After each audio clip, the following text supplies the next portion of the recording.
શાંતિ 5/7/2024 આજના મીઠા બાબાના મધુર મહાવાક્ય. મીઠા બાળકો, યાદથી જ બેટરી ચાર્જ થશે, શક્તિ મળશે, આત્મા સતો પ્રધાન બનશે. એટલે યાદની યાત્રા પર વિશેષ અટેન્શન આપો. પ્રશ્ન છે, જે બાળકોનો પ્રેમ એક બાપ સાથે છે એમની નિશાની કઈ હશે? ઉત્તર છે પહેલું, જો એક બાપ સાથે પ્રેમ છે તો બાપની નજર એમને નિહાલ કરી દેશે. બીજું, તે પૂરા નષ્ટો મોહા હશે. ત્રીજું, જેમને બેહદના બાપનો પ્રેમ પસંદ આવી ગયો તે બીજા કોઈના પ્રેમમાં ફસાઈ નથી શકતા. ચોથું, એમની બુદ્ધિ જૂઠખંડના જુઠ્ઠા મનુષ્યોથી તૂટી જાય છે. બાબા તમને હમણાં એવો પ્રેમ આપે છે જે અવિનાશી બની જાય છે. સતયુગમાં પણ તમે પરસ્પર ખૂબ પ્રેમથી રહો છો. ઓમ શાંતિ. બેહદના બાપનો પ્રેમ હમણાં એક જ વાર આ બાળકોને મળે છે, જે પ્રેમને ભક્તિમાં પણ ખૂબ યાદ કરે છે. બાબા, બસ તમારો જ પ્રેમ જોઈએ. તો માત પિતા હમ બાલક તેરે, તમે જ બધું કરો છો, બધું છો. એકથી જ અડધા કલ્પ માટે પ્રેમ મળી જાય છે. તમારા આ રૂહાની પ્રેમની મહિમા અપાર છે. બાપ જ આ બાળકોને શાંતિધામના માલિક બનાવે છે. હમણાં તમે દુઃખધામમાં છો. અશાંતિ અને દુઃખમાં બધા બૂમો પાડે છે. ધની ધોળી કોઈના નથી એટલે ભક્તિ માર્ગમાં યાદ કરે છે. પરંતુ કાયદેસર ભક્તિનો પણ સમય હોય છે, અડધો કલાક. આ તો બાળકોને સમજાવ્યું છે. એવું નથી કે બાપ અંતર્યામી છે. બાપને બધાની અંદર જાણવાની જરૂર જ નથી. તે તો થોટ રીડર હોય છે. થોટ રીડર્સ જે હોય છે તે જાણે છે, તે પણ આ વિદ્યા શીખે છે. અહીં આ વાત જ નથી. બાપ આવે છે, બાપ અને બાળકો જ આ પૂરો પાઠ ભજવે છે. બાપ જાણે છે સૃષ્ટિનું ચક્ર કેવી રીતે ફરે છે, એમાં બાળકો કેવી રીતે પાઠ ભજવે છે. એવું નથી કે તે દરેકની અંદરનું જાણે છે. આ તો રાત્રે પણ સમજાવ્યું છે કે દરેકની અંદર તો વિકાર જ છે. ખૂબ ચીચી મનુષ્ય છે. બાપ આવીને ગુલગુલ એટલે કે ફૂલ બનાવે છે. આ બાપનો પ્રેમ આ બાળકોને એક જ વાર મળે છે, જે પછી અવિનાશી થઈ જાય છે. ત્યાં તમે એકબીજા સાથે ખૂબ પ્રેમ કરો છો. હમણાં તમે મોહજીત બની રહ્યા છો. સતયુગી રાજ્યને મોહજીત રાજા રાણી તથા પ્રજાનું રાજ્ય કહેવાય છે. ત્યાં કોઈ ક્યારેય રડતું નથી, દુઃખનું નામ નથી. આપ બાળકો જાણો છો બરોબર ભારતમાં હેલ્થ, વેલ્થ અને હેપીનેસ હતી. હમણાં નથી, કારણ કે હમણાં રાવણ રાજ્ય છે. આમાં બધા દુઃખ ભોગવે છે. પછી બાપને યાદ કરે છે કે આવીને સુખ શાંતિ આપો, રહેમ કરો. બેહદના બાપ છે રહેમ દિલ. રાવણ છે બેરહેમ કરવા વાળો, દુઃખનો રસ્તો બતાવવા વાળો. બધા મનુષ્ય દુઃખના રસ્તા પર ચાલે છે. સૌથી વધારેમાં વધારે દુઃખ આપવા વાળો છે કામ વિકાર. એટલે બાપ કહે છે, મીઠા મીઠા બાળકો, કામ વિકાર પર જીત મેળવો તો જગત જીત બનશો. આ લક્ષ્મી નારાયણને જગત જીત કહેવાશે ને.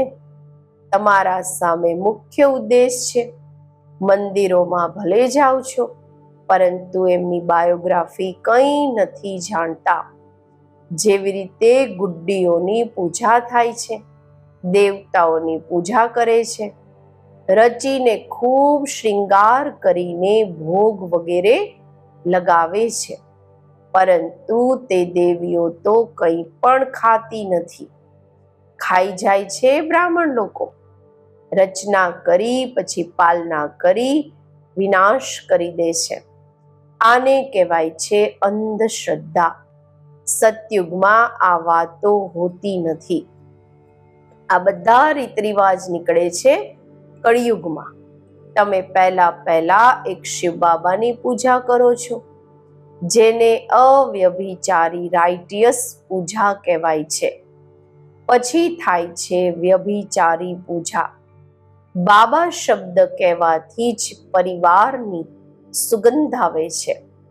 તમે પણ કહો છો ને, તો માત પિતા હમ બાલક તેરે.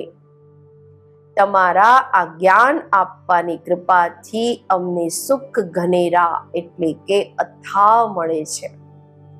બુદ્ધિમાં યાદ છે કે આપણે પહેલા મૂળ વતનમાં હતા, ત્યાંથી અહીં આવ્યા છીએ શરીર લઈને પાઠ ભજવવા. પહેલા આપણે દેવી ચોલો એટલે કે વસ્ત્ર લઈએ છીએ, અર્થાત દેવતા કહેવાઈએ છીએ. પછી ક્ષત્રિય, વૈશ્ય, શુદ્ર વર્ણમાં આવતા ભિન્ન પાઠ ભજવીએ છીએ. આ વાતો તમે પહેલા નહોતા જાણતા. હવે બાબાએ આવીને આદિ મધ્ય અંતની નોલેજ આ બાળકોને આપી છે. પોતાની પણ નોલેજ આપી છે કે હું આ તનમાં પ્રવેશ કરું છું. આ પોતાના 84 જન્મોને નહોતા જાણતા. તમે પણ નહોતા જાણતા. શ્યામ સુંદરનું રહસ્ય તો સમજાવ્યું છે. આ શ્રી કૃષ્ણ છે નવી દુનિયાના પહેલા પ્રિન્સ અને રાધે સેકન્ડ નંબરમાં. થોડા વર્ષોનો ફરક પડે છે. સૃષ્ટિની આદિમાં આમને પહેલા નંબરમાં કહેવાય છે. એટલે જ શ્રી કૃષ્ણને બધા પ્રેમ કરે છે. આમને જ શ્યામ અને સુંદર કહેવાય છે. સ્વર્ગમાં તો બધા સુંદર જ હતા. હમણાં સ્વર્ગ ક્યાં છે? ચક્ર ફરતું રહે છે. એવું નથી કે સમુદ્રની નીચે ચાલ્યું જાય છે. જેવી રીતે કહે છે લંકા દ્વારિકા નીચે ચાલી ગઈ. ના, આ ચક્ર ફરે છે. આ ચક્રને જાણવાથી તમે ચક્રવર્તી, મહારાજા, મહારાણી, વિશ્વના માલિક બનો છો. પ્રજા પણ તો પોતાને માલિક સમજે છે ને. કહેશે અમારું રાજ્ય છે. ભારતવાસી કહેશે અમારું રાજ્ય છે. ભારત નામ છે, હિન્દુસ્તાન નામ ખોટું છે. હકીકતમાં આદિ સનાતન દેવી દેવતા ધર્મ જ છે, પરંતુ ધર્મભ્રષ્ટ કર્મભ્રષ્ટ હોવાના કારણે પોતાને દેવતા નથી કહી શકતા. આ પણ ડ્રામાની નોંધ છે. નહીં તો બાપ કેવી રીતે આવીને ફરીથી દેવી દેવતા ધર્મની સ્થાપના કરે? પહેલા તમને પણ આ બધી વાતોની ખબર નહોતી. હવે બાપે સમજાવ્યું છે. આવા મીઠા મીઠા બાબા, એમને પણ પછી તમે ભૂલી જાઓ છો. સૌથી મીઠા બાબા છે ને. બાકી રાવણ રાજ્યમાં તમને બધા દુઃખ જ આપે છે ને. એટલે બેહદના બાપને યાદ કરો છો. એમની યાદમાં પ્રેમના આંસુ વહાવો છો. હે સાજન, ક્યારે આવીને સજનીઓને મળશો? કારણ કે તમે બધા છો ભક્તિઓ. ભક્તિઓના પતિ થયા ભગવાન. ભગવાન આવીને ભક્તિનું ફળ આપે છે, રસ્તો બતાવે છે અને સમજાવે છે. આ 5000 વર્ષનો ખેલ છે. રચયિતા અને રચનાના આદિ મધ્ય અંતને કોઈ પણ મનુષ્ય નથી જાણતા. રૂહાની બાપ અને રૂહાની બાળકો જ જાણે છે. કોઈ મનુષ્ય નથી જાણતા, દેવતાઓ પણ નથી જાણતા. આ સ્પિરિચ્યુઅલ ફાધર જ જાણે છે. એ પોતાના બાળકોને સમજાવે છે. બીજા કોઈ પણ દેહધારીની પાસે આ રચયિતા અને રચનાના આદિ મધ્ય અંતની નોલેજ હોઈ ન શકે. આ નોલેજ હોય જ છે રૂહાની બાપ પાસે. એમને જ જ્ઞાન જ્ઞાનેશ્વર કહેવાય છે. જ્ઞાન જ્ઞાનેશ્વર તમને જ્ઞાન આપે છે રાજ રાજેશ્વર બનવા માટે. એટલે આને રાજયોગ કહેવાય છે. બાકી તે બધા છે હઠયોગ. હઠયોગીઓના પણ ચિત્ર ખૂબ છે. સંન્યાસી જ્યારે આવે છે તે આવીને પછી હઠયોગ શીખવાડે છે. જ્યારે ખૂબ વૃદ્ધિ થઈ જાય છે ત્યારે હઠયોગ વગેરે શીખવાડે છે. બાપે સમજાવ્યું છે, હું આવું જ છું સંગમ પર આવીને રાજધાની સ્થાપન કરું છું. સ્થાપના અહીં કરે છે, નહીં કે સતયુગમાં. સતયુગ આદિમાં તો રાજાઈ છે તો જરૂર સંગમ પર સ્થાપના થાય છે. અહીં કળિયુગમાં છે બધા પૂજારી. સતયુગમાં છે પૂજ્ય. તો બાપ પૂજ્ય બનાવવા માટે આવે છે. પૂજારી બનાવવા વાળો છે રાવણ. આ બધું જાણવું જોઈએ ને. આ છે ઊંચામાં ઊંચું ભણતર. આ ટીચરને કોઈ જાણતું નથી. એ સુપ્રીમ બાપ પણ છે, ટીચર પણ છે, સતગુરુ પણ છે. આ કોઈ નથી જાણતું. બાપ જ આવીને પોતાનો પૂરો પરિચય આપે છે. બાળકોને સ્વયં ભણાવીને પછી સાથે લઈ જાય છે. બેહદના બાપનો પ્રેમ મળે છે તો પછી બીજા કોઈનો પ્રેમ પસંદ નથી આવતો. આ સમયે છે જ જૂઠખંડ. જૂઠી માયા, જૂઠી કાયા, જૂઠો જગ સંસાર. ભારત હમણાં જૂઠખંડ છે. પછી સતયુગમાં હશે સચખંડ. ભારતનો ક્યારેય વિનાશ નથી થતો. આ છે સૌથી મોટામાં મોટું તીર્થ, જ્યાં બેહદના બાપ બાળકોને બેસીને સૃષ્ટિના આદિ મધ્ય અંતનું રહસ્ય સમજાવે છે અને સર્વની સદગતિ કરે છે. આ ખૂબ મોટું તીર્થ છે. ભારતની મહિમા અપરંપાર છે. પરંતુ આ પણ તમે સમજી શકો છો. ભારત છે વન્ડર ઓફ વર્લ્ડ. તે છે માયાના 7 વન્ડર્સ. ઈશ્વરનું વંડર એક જ છે. બાપ એક અને એમનું વન્ડરફુલ સ્વર્ગ પણ એક હોય છે. એને જ હેવન, પેરેડાઇઝ કહેવાય છે. સાચું સાચું નામ એક જ છે સ્વર્ગ. આ છે નર્ક. ઓલરાઉન્ડ ચક્ર આ બ્રાહ્મણ જ લગાવો છો. હમ સો બ્રાહ્મણ, સો દેવતા, સો ક્ષત્રિય, સો વૈશ્ય, સો શૂદ્ર, સો બ્રાહ્મણ. ચढ़ती कला उतरती कला. चढ़ती कला तेरे बहाने સર્વ કા ભલા. ભારતવાસી જ ઈચ્છે છે કે વિશ્વમાં શાંતિ પણ હોય, સુખ પણ હોય. સ્વર્ગમાં તો છે જ સુખ, દુઃખનું નામ નથી. એને કહેવાય છે ઈશ્વરીય રાજ્ય. સતયુગમાં સૂર્યવંશી, પછી સેકન્ડ ગ્રેડમાં છે, સેકન્ડ ગ્રેડમાં ચંદ્રવંશી. તમે છો આસ્તિક, તે છે નાસ્તિક. તમે ધણી ના બની બાપ પાસેથી વારસો લેવાનો પુરુષાર્થ કરો છો. તમારી માયાની સાથે ગુપ્ત લડાઈ ચાલે છે. બાપ આવે છે રાત્રે. શિવરાત્રી છે ને, પરંતુ શિવની રાત્રિનો પણ અર્થ નથી સમજતા. બ્રહ્માની રાત પૂરી થાય છે, દિવસ શરૂ થાય છે. તે કહે છે શ્રી કૃષ્ણ ભગવાન વાચ, આ તો છે શિવ ભગવાન વાચ. હવે રાઈટ કોણ? શ્રી કૃષ્ણ તો પૂરા 84 જન્મ લે છે. બાપ કહે છે હું આવું છું સાધારણ વૃદ્ધ તનમાં. આ પણ પોતાના જન્મોને નથી જાણતા. અનેક જન્મોના અંતમાં જ્યારે પતિત બની જાય છે તો પતિત સૃષ્ટિ પતિત રાજ્યમાં આવું છું. પતિત દુનિયામાં અનેક રાજ્ય, પાવન દુનિયામાં હોય છે એક રાજ્ય. હિસાબ કિતાબ છે ને.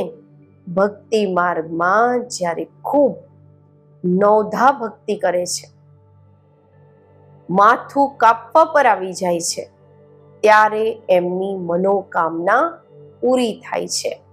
બાકી એમાં રાખેલું કંઈ પણ નથી. એને કહેવાય છે નવધા ભક્તિ. જ્યારથી રાવણ રાજ્ય શરૂ થાય છે ત્યારથી ભક્તિના કર્મકાંડની વાતો મનુષ્ય વાંચતા વાંચતા નીચે આવી જાય છે. કહે છે વ્યાસ ભગવાને શાસ્ત્ર બનાવ્યા. શું શું લખ્યું છે? ભક્તિ અને જ્ઞાનના રહસ્ય હમણાં આ બાળકોએ સમજ્યા છે. સીડી અને ઝાડમાં આ બધી સમજણ છે. એમાં 84 જન્મ પણ દેખાડ્યા છે. બધા તો 84 જન્મ નથી લેતા. જે શરૂમાં આવ્યા હશે તે જ પૂરા 84 જન્મ લેશે. આ નોલેજ તમને હમણાં જ મળે છે. પછી સોર્સ ઓફ ઇન્કમ થઈ જાય છે. 21 જન્મ કોઈ અપ્રાપ્ત વસ્તુ નથી રહેતી, જેની પ્રાપ્તિ માટે પુરુષાર્થ કરવો પડે. એને કહેવાય છે બાપનું એક જ સ્વર્ગ છે, વન્ડર ઓફ ધ વર્લ્ડ. નામ જ છે પેરાડાઇઝ. એના બાપ માલિક બનાવે છે. તે તો ફક્ત વન્ડર્સ દેખાડે છે, પરંતુ તમને તો બાપ એના માલિક બનાવે છે. એટલે હવે બાપ કહે છે નિરંતર મને યાદ કરો, સિમર સિમર સુખ પાઓ, કલહ ક્લેશ મિટે સબ તન કે, જીવન મુક્તિ પદ મેળવો. પવિત્ર બનવા માટે યાદની યાત્રા ખૂબ જરૂરી છે. મન મના ભવ, તો પછી અંતમતી સો ગતિ થઈ જશે. ગતિ કહેવાય છે શાંતિધામને. સદગતિ હોય છે અહીં. સદગતિની વિરોધી હોય છે દુર્ગતિ. હવે તમે બાપને અને રચનાના આદિ મધ્ય અંતને જાણી ગયા છો. તમને બાપનો પ્રેમ મળે છે. બાપ નજરથી નિહાલ કરી દે છે. સન્મુખ આવીને જ નોલેજ સંભળાવશે ને. આમાં પ્રેરણાની તો કોઈ વાત જ નથી. બાપ ડાયરેક્શન આપે છે. આવી રીતે યાદ કરવાથી શક્તિ મળશે. જેવી રીતે બેટરી ચાર્જ થાય છે ને.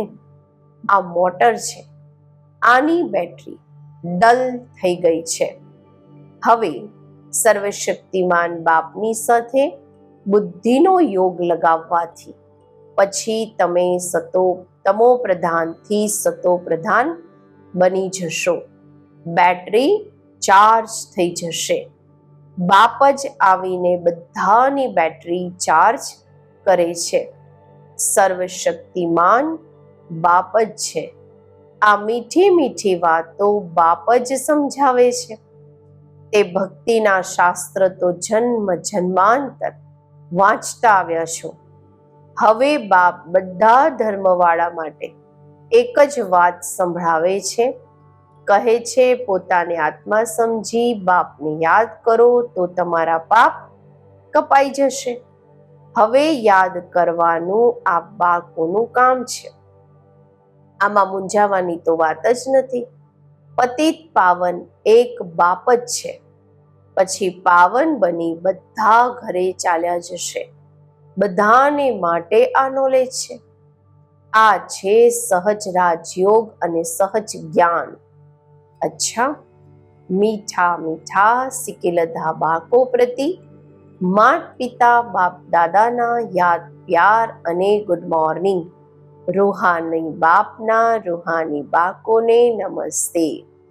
આપણે રૂહાની બાકોના રૂહાની બાપને નમસ્તે. ધારણા માટે મુખ્ય સાર. પહેલું છે, સર્વશક્તિવાન બાપ સાથે પોતાનો બુદ્ધિયોગ લગાવી બેટરી ચાર્જ કરવાની છે. આત્માને સતોપ્રધાન બનાવવાનો છે. યાદની યાત્રામાં ક્યારેય મૂંઝાવાનું નથી. બીજું, ભણતર ભણીને પોતાના ઉપર જાતે જ કૃપા કરવાની છે. બાપ સમાન પ્રેમના સાગર બનવાનું છે. જેવી રીતે બાપનો પ્રેમ અવિનાશી છે, એવી રીતે બધા સાથે અવિનાશી સાચો પ્રેમ રાખવાનો છે. મોહજીત બનવાનું છે. આજનું વરદાન, મહેસૂસતાની શક્તિ દ્વારા મીઠા અનુભવ કરવા વાળા સદા શક્તિશાળી આત્મા ભવ. આ મહેસૂસતાની શક્તિ ખૂબ મીઠા અનુભવ કરાવે છે. ક્યારેક પોતાને બાપના નૂરે રતન આત્મા અર્થાત નયનોમાં સમાયેલું શ્રેષ્ઠ બિંદુ મહેસૂસ કરો. ક્યારેક મસ્તક પર ચમકવા વાળી મસ્તકમણી.